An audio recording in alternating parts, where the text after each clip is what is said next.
Shanti.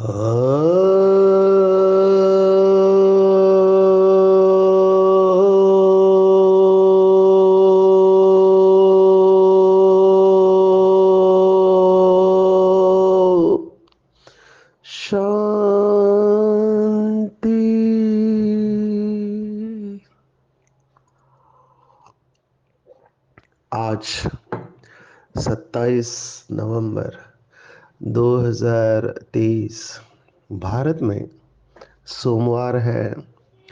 Today is 27th November 2023 and it's Monday in Bharat. आज की मुरली का जादुई रहस्य स्वयं को प्रेरणा देने के लिए magical secrets of today's Murli for motivating the self. बहुत खुशी होती है जब बाबा के बच्चे फीडबैक देते हैं। बहुत सारे भाई बहने मुरली से और मुरली रहस्य से प्रेरणा ले रहे हैं और हम बार बार देख रहे हैं कि बाबा अपने बच्चों की पालना करता है किसी न किसी रूप से। जैसे लौकिक माँ बाप का ध्यान रहता है अपने बच्चों की ओर, और अगर वो बच्चा अच्छी तरह से खाता नहीं है, सोता नहीं है या पढ़ाई नहीं करता है तो माँ बाप को चिंता रहती है कि इसका आगे चलकर क्या होगा। ऐसे बाबा को भी अपने बच्चों की चिंता है, लेकिन बाबा के भी कुछ लिमिटेशंस है। बाबा ने आज 2 मुरलियाँ, मम्मा की मुरली 3 मुरलियाँ है। आज सीखना चाहिए, बाबा से सीखना चाहिए, मम्मा से सीखना चाहिए, हर एक व्यक्ति से सीखना चाहिए। अंग्रेजी में ऐसे कहते हैं कि we all are student till our last breath. और हर दिन टीचर्स डे होता है। वैसे वो टीचर्स डे मेरे ख्याल से सितंबर या जून में 5 तारीख को मनाते हैं, लेकिन जो सीखने को तैयार है उसके लिए हर दिन टीचर्स डे है। आज जीवन के इस पड़ाव पर एक नया अनुभव हुआ। स्कूल कॉलेज छोड़ के बहुत समय हो गया है, लेकिन आज का दिन यादगार रहा मेरे लिए, क्योंकि 8 घंटा एक जगह पे बैठ के लिखना ही कठिन होता है, वो भी टाइम लिमिट्स में लिखना। हमारी पीएचडी के एग्ज़ाम चल रही, तो 4 घंटा एक पेपर हुआ नहीं, खाना खा के फिर दूसरा पेपर, और वो भी सोच के लिखना। तो मैं देख रहा था बहुत सारा सीखने को मिल रहा है। शरीर जवाब दे रहा था, मन जवाब दे रहा था। इट वाज वेरी चैलेंजिंग, क्योंकि बहुत दिनों के बाद कोई एग्जाम लिखने का दिया है। वर्बल देना इजी है, लिखने का अपना चैलेंज है। तो मैं देख रहा था कि जितना हम स्टूडेंट बन के चलते हैं हमारे अंदर बहुत सारी विशेषताएं आ जाती है।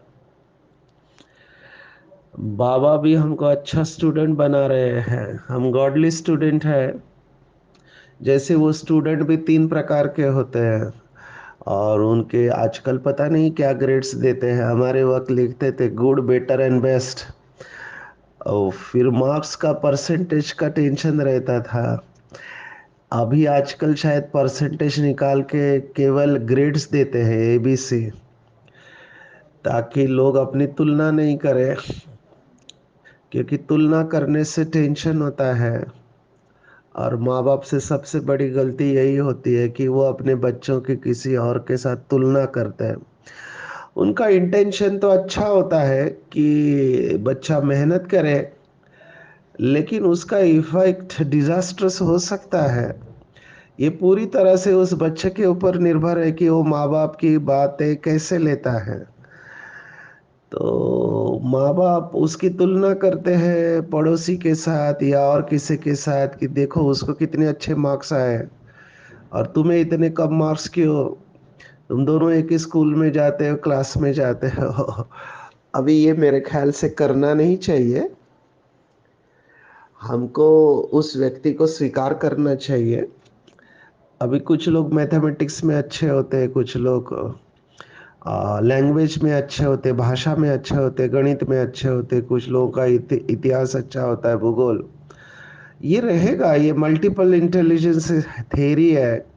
इसके तहत सभी बच्चे सभी सब्जेक्ट में अच्छे नहीं हो सकते, कुछ सब्जेक्ट में कमजोर होंगे। मैं अपना मार्कशीट हर मेरे प्रेजेंटेशन में दिखाता हूँ, जहाँ भी स्कूल कॉलेज में जाता हूँ।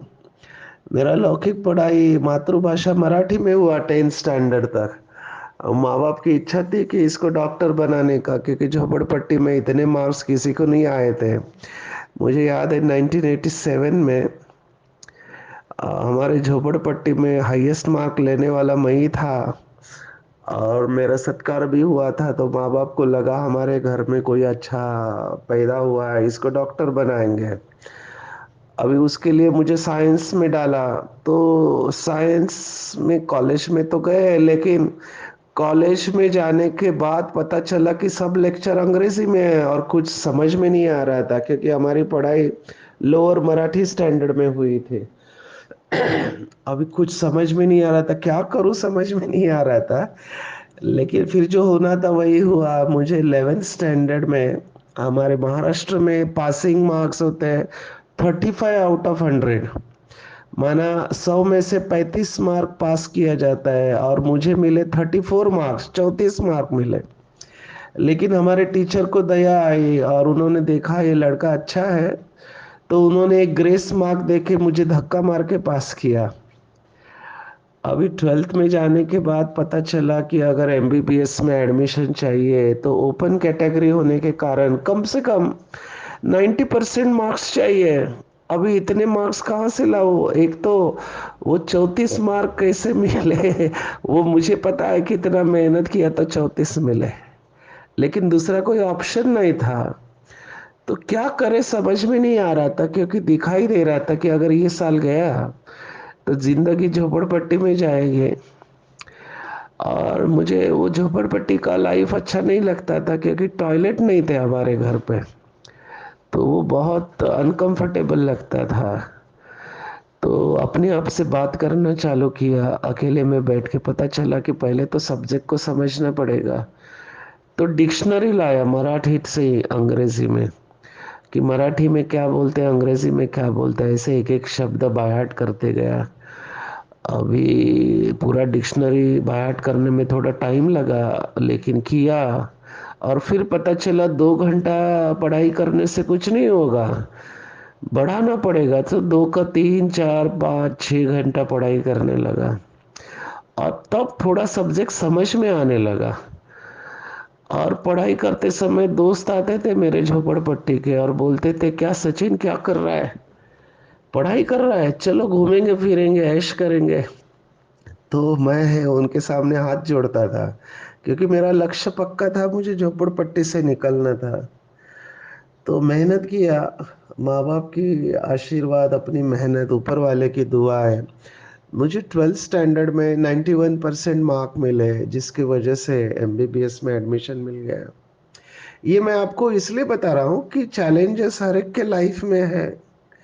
अभी मैं अपने नसीब को दोष देता, रोता रहता, तो कुछ नहीं होता। मैं उधर का उधर ही रहता। मैंने अपने आप को स्ट्रेच किया, मैंने अपनी कैपेसिटी को बढ़ाया। जैसे अभी ये खांसी में अस्थमेटिक ब्रोंकाइटिस, उस समय भी स्ट्रेच किया। मैं स्ट्रेच ही करते आ रहा हूँ।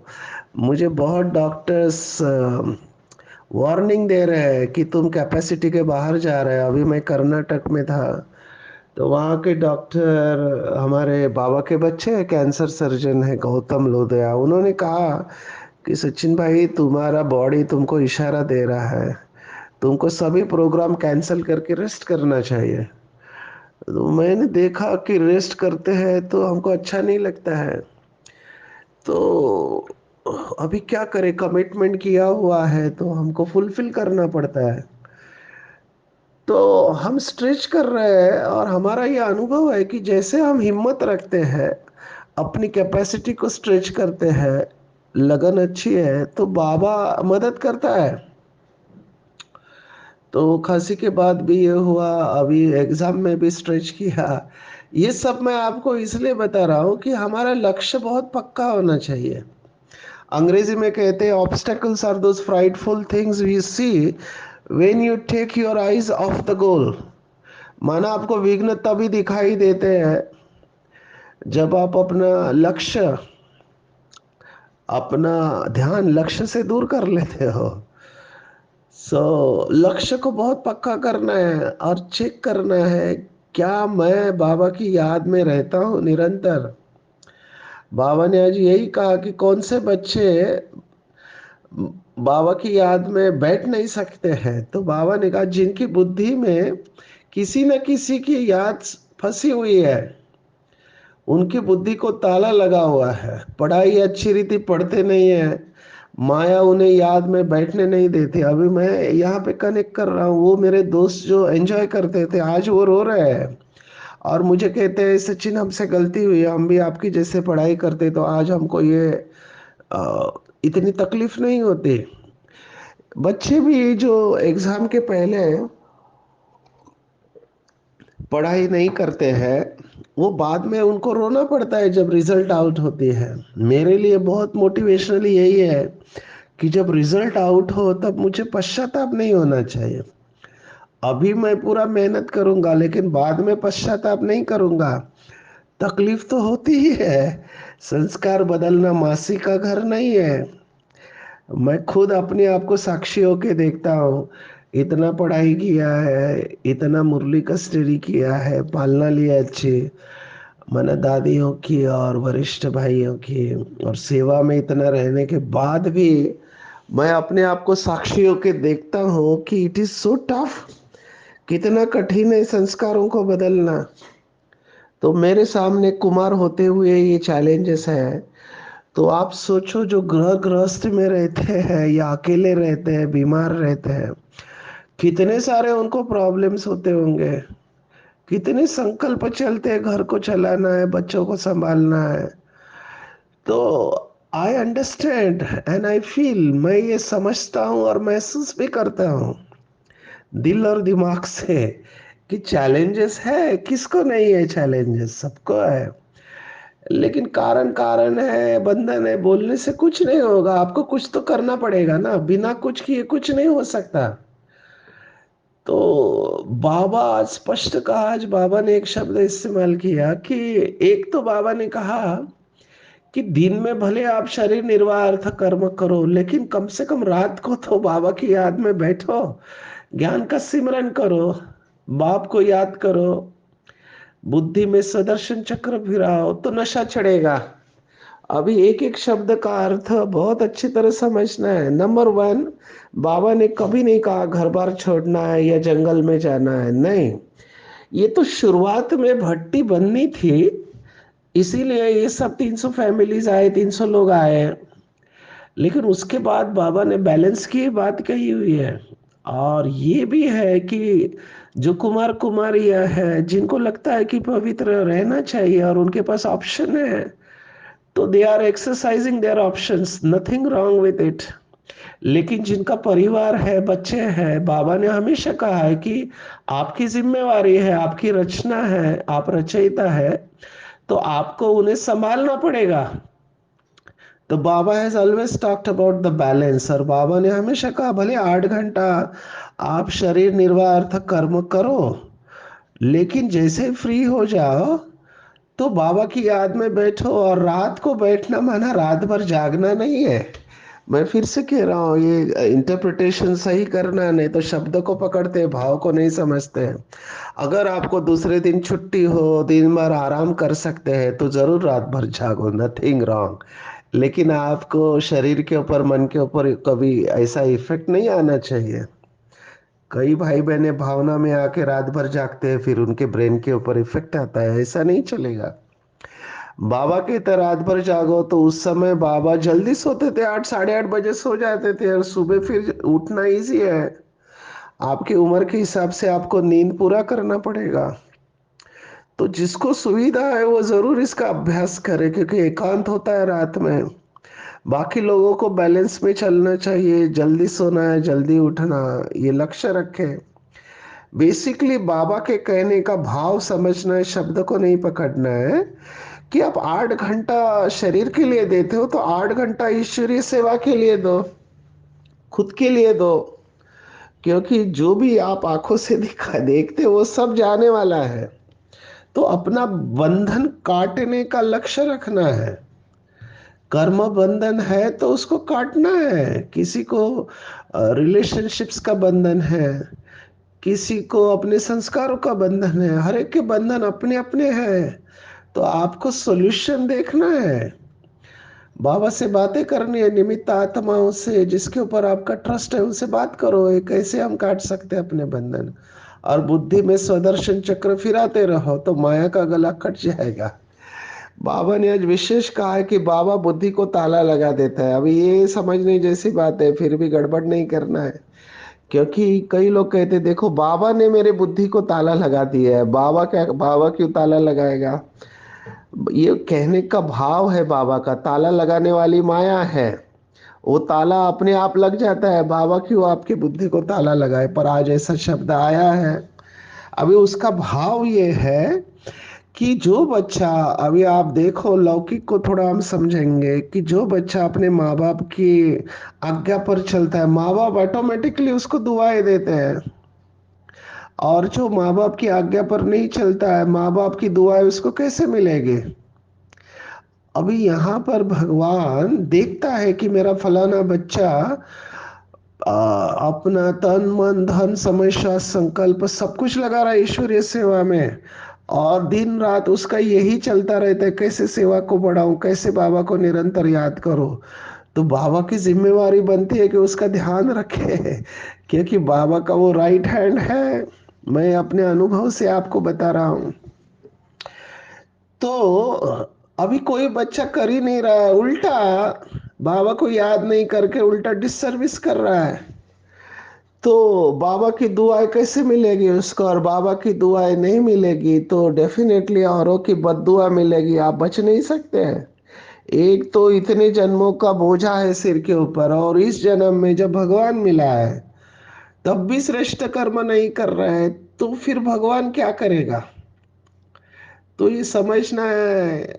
बाबा ने मुरली में कई बार कहा है कि भस्मासुर नहीं बनना है। भस्मासुर ये कथा है, पौराणिक कथा, जिसमें बताया कि वो असुर, उसको वरदान मिला था कि जिसके सिर के ऊपर हाथ रखेगा वो भस्म हो जाएगा। अब ये कहानी मुझे पर्सनली बहुत अच्छी लगती है। तो उस कहानी का एंड ऐसा है कि वो मोहिनी रूप लेके आता है विष्णु, और ये उसके पीछे पीछे जैसे वो करता है वैसे ये भी करता है। तो आखिर में मोहिनी अपने सिर के ऊपर हाथ रखती है, तो ये असुर भी अपने सिर के ऊपर हाथ रखता है और खुद को भस्म कर देता है। अभी ये बात भगवत गीता के साथ जाती है कि आत्मा अपना ही मित्र है और अपना ही शत्रु है।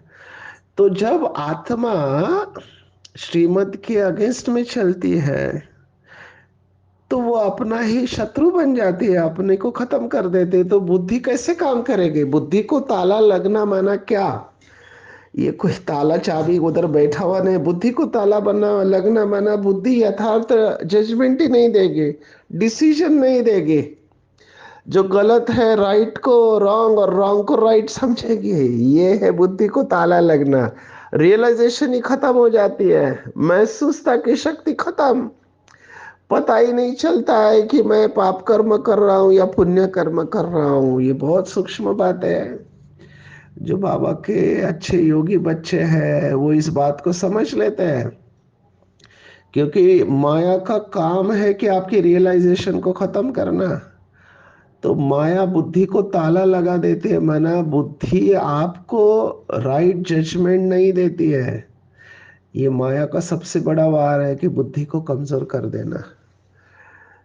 तो बाबा ने आज ऐसे बच्चों को याद किया है कि बाबा जैसे नॉलेजफुल है, मनुष्य को तो ocean of knowledge, ocean of लोग कह ना सके, इसलिए जो समझाने वाले बच्चे हैं उसमें अथॉरिटी चाहिए, जिनकी बुद्धि विशाल हो। तो सब में मुख्य है मम्मा वंदे मातरम गाया हुआ है, आज फिर से आदर कन्या को याद किया है।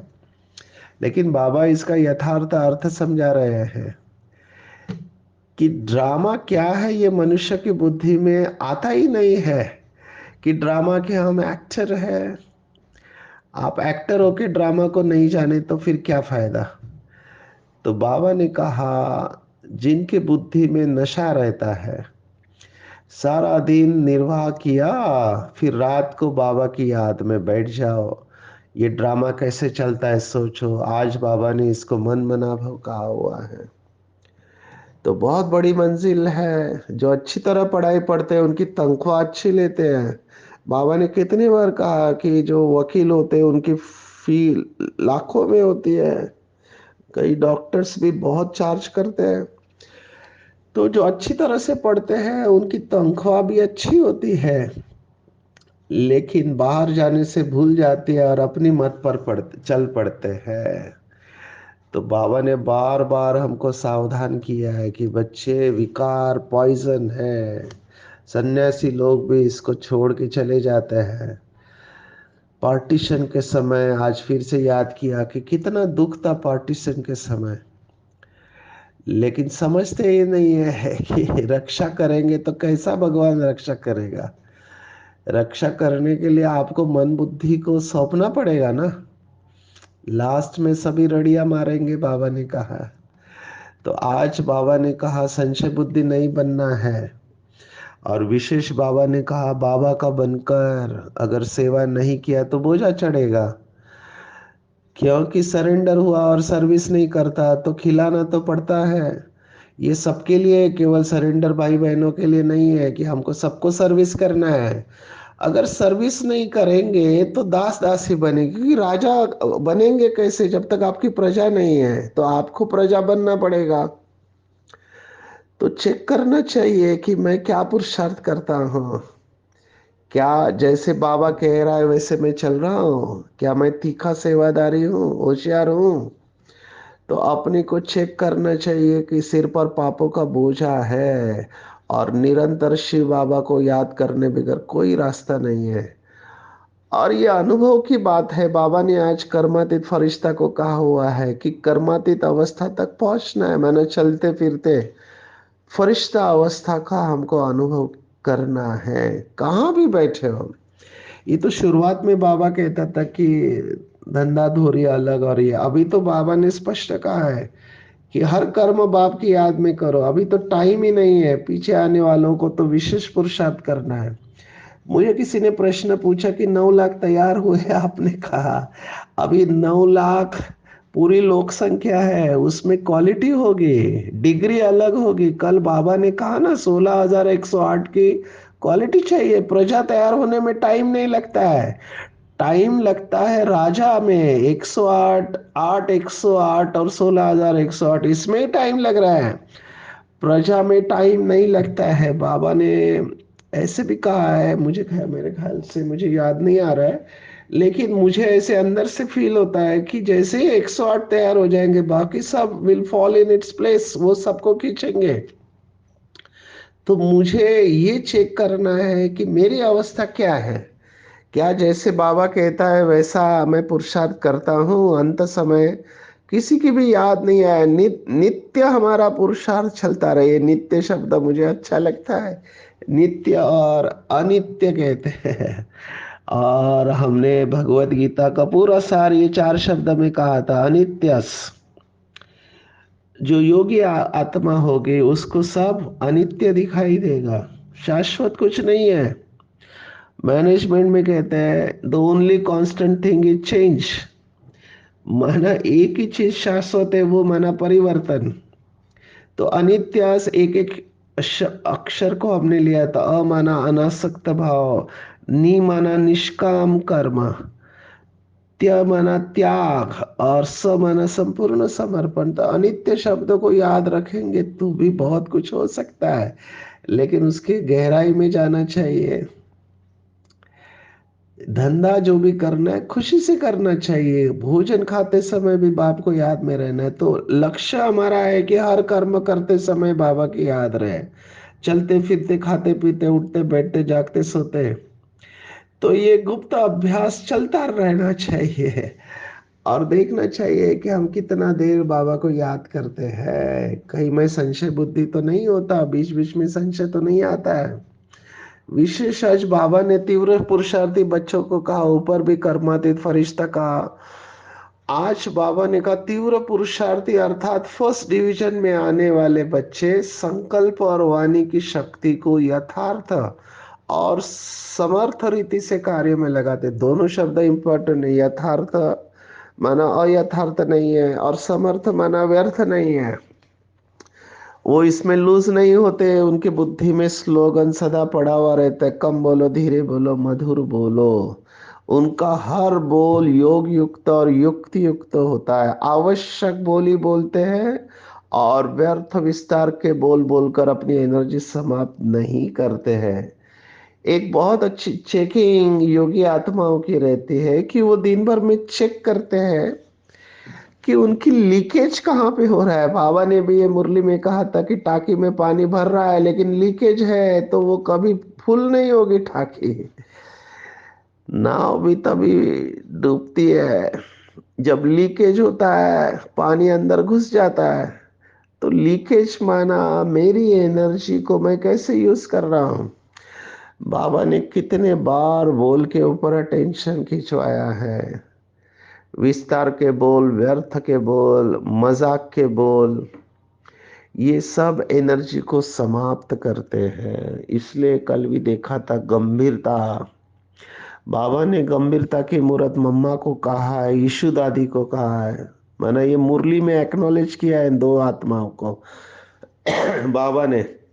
और बाबा ने ये भी कहा है कि जो गंभीर रहते हैं उनका जमा का खाता बहुत अच्छा रहता है, वे सदा एकांत प्रिय रहते हैं। तो चेक करना चाहिए कि मैं एकांत प्रिय हूँ या मुझे हर वक्त कोई ना कोई चाहिए साथ में। कई लोग उनको एकांत अच्छा नहीं लगता है, हमेशा कोई ना कोई चाहिए जिसके साथ बात करें। अभी हम समझ सकते हैं जब मूड ऑफ होता है, उदासी होती है, तब किसी के साथ बात किया जाए। अगर कोई अकेलापन फील करता है ना, जिसको उदासी कहते हैं, इसका मतलब इनडायरेक्टली वो अपनी कंपनी को एंजॉय नहीं कर रहा है। योगी अपनी कंपनी को एंजॉय करते हैं। योगियों के लिए स्वर्ग का सुख है एकांत माना। पर धीरे धीरे इस स्टेज पर पहुंचना है। अगर आपको अकेलापन लगता है तो डेफिनेटली किसी न किसी से बात करना है। कई लोग घर में सब लोग होने के बाद भी अकेला फील करते हैं। अभी सीनियर सिटीजन है, पूरा काम किया, जिंदगी भर रिटायर हो गए, अभी बच्चे बड़े हो गए, अपने अपने जॉब में वो बिजी है, तो उनको अकेलापन फील होता है। तो वो डिप्रेशन में जाने के चांसेस होते हैं। इसलिए सीनियर सिटीजन्स को अपने आप को बिजी करना है किसी न किसी क्लब में या सेवा में। बहुत लकी है सीनियर सिटीजन जो हमेशा बिजी रहते हैं।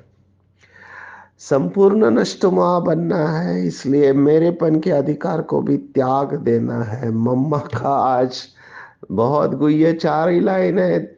मम्मा ने कहा कर्म बंधन ही कारण है मन की अशांति का, और कर्म बंधन का कारण है विकार, और विकारों से छुड़ाने का काम केवल परमात्मा ही कर सकता है। इसलिए परमात्मा की याद से अपने आप को विकारों से छुड़ाना है, कर्म बंधन मुक्त बनना है। मैं किसकी संतान हूँ, मेरा असली गुण क्या है, यह अपने आप को बार बार याद दिलाना है। मैं इस समय एक अभ्यास कर रहा हूँ, मुझे बहुत खुशी हो रही है, सोचा आपके साथ शेयर करूं। 2 दिन से मधुबन में मैं अभ्यास कर रहा हूँ कि मैं बिल्कुल हल्का हूँ, मैं लाइट हूँ। मैं आत्मा वित्मा शब्द इस्तेमाल नहीं करता, मैं केवल हल्का हूँ, मेरा कोई वजन ही नहीं है। मैं बिल्कुल हल्का प्रकाश हूँ। मैं लाइट शब्द को इस्तेमाल नहीं कर रहा हूँ। हल्का प्रकाश, शांति का प्रकाश, प्रेम का प्रकाश। कई लोगों का नाम होता है शांति प्रकाश, प्रेम प्रकाश, आनंद प्रकाश।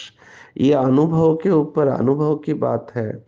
तो इसका अनुभव करो कि मैं बिल्कुल वेटलेस हूँ, मेरा कोई वजन नहीं है, मैं बिल्कुल हल्का हूँ। इस हल्केपन की फीलिंग में जा रहा हूँ और बहुत खुशी हो रही है कि जैसे मैं स्लो डाउन हो रहा हूँ, हल्का हो रहा हूँ, मन शांत होते जा रहा है। तो आप भी इस अभ्यास करके हमको फीडबैक दीजिएगा। आज के पूरी मुरली में टेक होम अगर आप कहें तो मैं ये कहूँगा, जो भी कर्म आप करते हो, खाना बनाने से धंधा करते समय, हर कर्म करते समय बाबा को साथ में रखो, कंबाइन होके चलो, कंपेनियन को साथ में रहते हुए जितना हो सके कम बोलो, धीरे बोलो, मधुर बोलो, स्वदर्शन चक्र घुमाते रहो। अपनी एनर्जी को वेस्ट नहीं करना है, संपूर्ण नष्ट मोह बनना है। तो जल्दी हम संपूर्ण पवित्र, संपूर्ण कर्मातीत अवस्था को प्राप्त करेंगे। अच्छा, ओम शांति।